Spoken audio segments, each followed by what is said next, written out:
C'était le début du hip-hop au Sénégal, genre, début des années 90. Et donc c'est un truc qui m'a chauffé tout de suite, l'écriture, la danse. Et voilà, c'est comme ça que j'ai commencé à traîner avec des icos. Et c'était mes premiers pas, on va dire, dans la musique. C'est pas remercier Céline Rabican.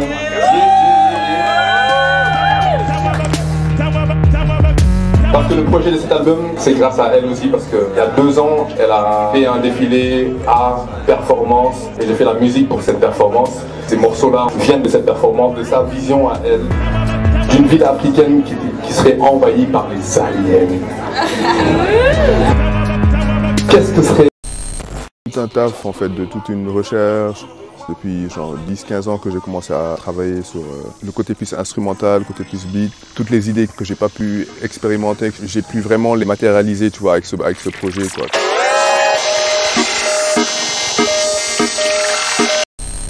Un esprit créatif, poète sonore. J'ai commencé à faire la musique très tôt. Quand j'étais gamin, c'est par ma famille en fait, par mes parents. Qui étaient eux aussi artistes et qui m'ont baigné très tôt dans la musique, dans les arts, en apprenant les instruments, en chantant à la maison. Donc ça a toujours été dans mon environnement immédiat depuis l'enfance.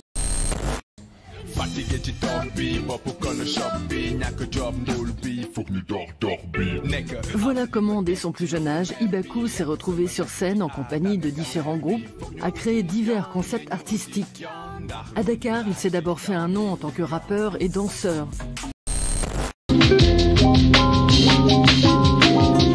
En tout cas, c'est un des projets duquel je suis le plus fier, quoi, en fait, tu vois. C'est mon premier album solo, en fait, donc...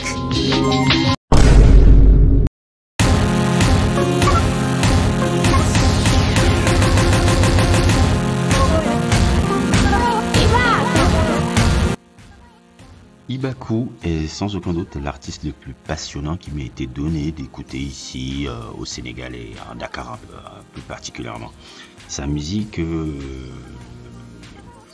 vraiment, j'ai l'impression qu'elle puise un peu, surtout quand j'écoute son premier album Alien Cartoon, j'ai l'impression qu'elle puise énormément sous l'influence un peu des mecs un peu comme Sun Ra, ou des mecs comme Lonnie Smith, si je dois un peu mettre des visages un peu sur les personnes, que Sun Ra et Lonnie Smith ont été très importants dans sa conception un peu de faire la musique.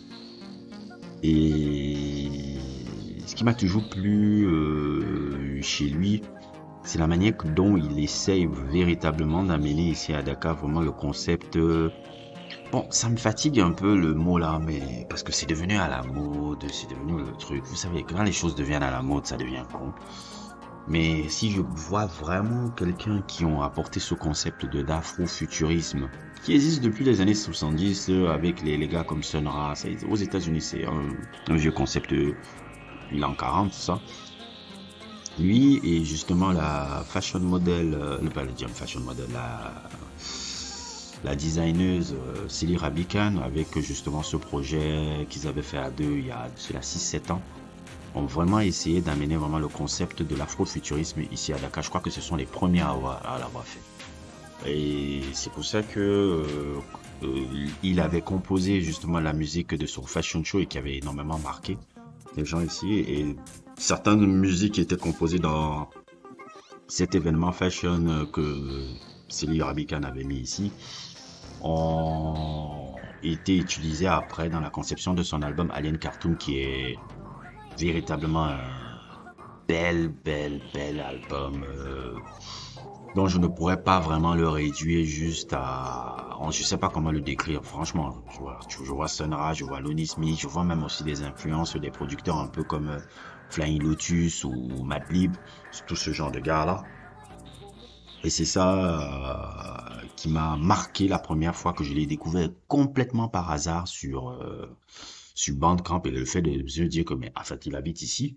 Donc moi, je croyais que c'était le mec, il était sûrement en Allemagne ou en Angleterre. De voir qu'il est, il est ici à Dakar, il fait un type de son comme ça m'a beaucoup marqué. Mais sinon, la première fois dont aussi j'ai entendu Ibaku, sans savoir vraiment que c'était lui qui est un peu derrière, il y avait un groupe dont il faisait partie qui s'appelait High Science, qui était fondé avec une autre artiste qui s'appelait Corina. Et ils avaient un groupe un peu qui était un peu afro, hip-hop, neo-soul, si je vois un peu. Je pense qu'ils avaient un seul album dont j'ai oublié encore le titre qu'ils avaient sorti. Et je me rappelle la première fois que je les avais vus, c'était dans un endroit qui s'appelait le Charlie, bon, qui est devenu le Boma. Et ce qui m'avait interloqué, j'étais juste en train de passer. Ce qui m'avait interloqué, c'est qu'ils étaient en train de faire la cover de Discotheron de Bottle. Et je me suis dit, bon, c'est quel groupe qui est en train d'ici de reprendre un son de Discotheron et surtout de Bottle en plus. Donc, c'était ça, j'étais venu, j'avais vu un peu le groupe, j'ai regardé deux, trois sons qu'ils avaient fait, après j'étais parti. Pas plus qu'un, c'est comme ça, après des années plus tard, des années après, j'ai eu la découverte justement de ce que Ibaku a fait en solo et je me suis dit, ah, c'est le même gars qui était dans ce groupe qui s'appelait High Science. Et moi, dans son approche un peu musicale et de son évolution, parce que c'est quelqu'un qui vient du hip-hop, qui était d'abord dans des groupes de hip-hop et qui après a fait un groupe afro-fusion, néo-soul, et qui va maintenant dans quelque chose de beaucoup plus expérimental, quelque chose de beaucoup plus alternatif. Quelqu'un qui amène vraiment le courant alternatif, je pense que ce gars-là va atteindre une certaine forme de postérité dans le type de, dans le fait d'être un pionnier, d'amener ce type de son ici en Afrique. Je pense qu'à Dakar, je ne connais personne qui a fait ça.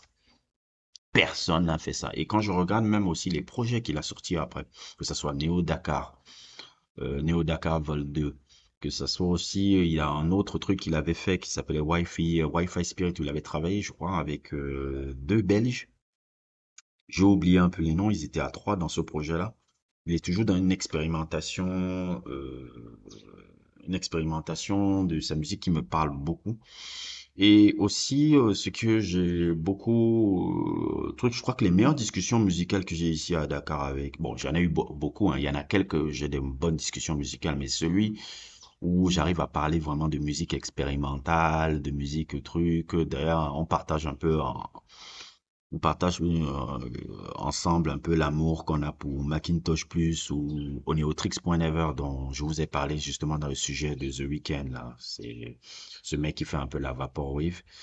Je sais que c'est aussi un style musical qui commence à l'intéresser et c'est pour ça que je suis très impatient d'écouter le prochain album qui va sortir bientôt.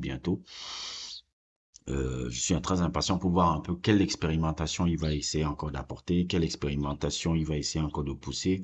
C'est vraiment, pour moi, quand on parle d'artistes et de gars qui ont une vision, c'est vraiment le type d'artiste que moi, j'aime mettre en avant. Et surtout quand il vient du continent africain. Et en plus, Sénégal, Dakar, là où j'habite, moi je vais toujours pousser à ce que des gars comme ça, qui sont toujours dans une sorte d'expérimentation, euh, puissent, euh, puissent vraiment avoir le plus de public et une large audience. Parce que je trouve un peu que bon, c'est un peu mon aparté un peu. Je trouve un peu que c'est dommage, un peu que ce genre de mec-là, c'est les institutions, toujours, non pas que je veux cracher dessus, hein, mais les institutions blanches qui vantent ces mecs. C'est pas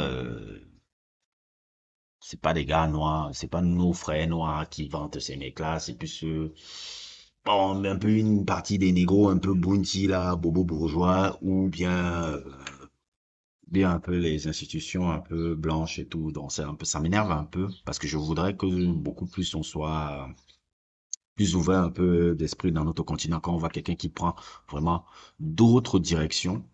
Et Ibaku, pour moi, il est le porte-étendard vraiment je dirais pas forcément de la musique électronique ici à Dakar, mais de la musique alternative ici au Sénégal. Et j'aurais pu aussi parler des gars comme Giz Giz Boubé, ça, il n'y a pas que lui, il y a aussi un duo comme Giz Giz Boubé, ça s'appelle Mara et je crois qu'il s'appelle Stéphane Constantin, hein, que je connais très bien aussi.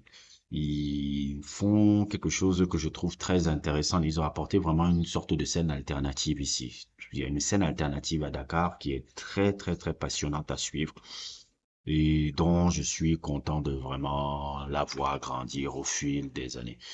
Et je pense que c'est un peu tout que j'aurais pu dire un peu sur le sujet Baku. N'hésitez pas à écouter son album Alien Cartoon qui est disponible justement sur son Bandcamp et sur sa page YouTube.